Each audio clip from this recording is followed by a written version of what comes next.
السلام علیکم۔ مولا متقیان مولا امام علی علیہ السلام نہج البلاغہ کی حکمت 141 میں فرماتے ہیں،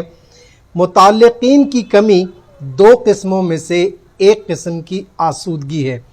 یعنی اگر خوشحالی آسودگی کی کوئی دو قسمیں ہیں تو اس میں سے ایک قسم تو یہ ہے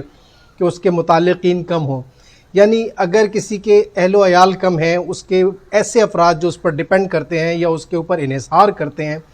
ایسے اس کے ساتھ کم ہیں، تو ظاہر ہے کہ اس کو کم محنت کرنی پڑے گی، کم کمانا پڑے گا، اپنی آمدنی کے لیے، گھر میں اخراجات پورے کرنے کے لیے اسے کم محنت کرنی پڑے گی، اور اس طریقے سے وہ اپنے بچوں کی اچھی تعلیم و تربیت بھی کر سکے گا، انہیں وقت دے سکے گا، ان کو اچھی تربیت اور دین کی تربیت بھی دے سکے گا، اور خود بھی دین پر عمل کر سکے گا اور دین کی ترغیب دے سکے گا، امر بالمعروف و نہی عن المنکر کر سکے گا۔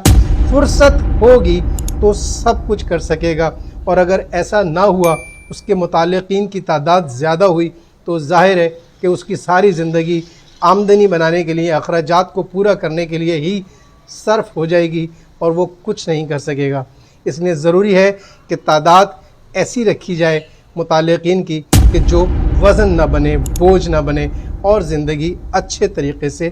گزر بسر ہوتی رہے۔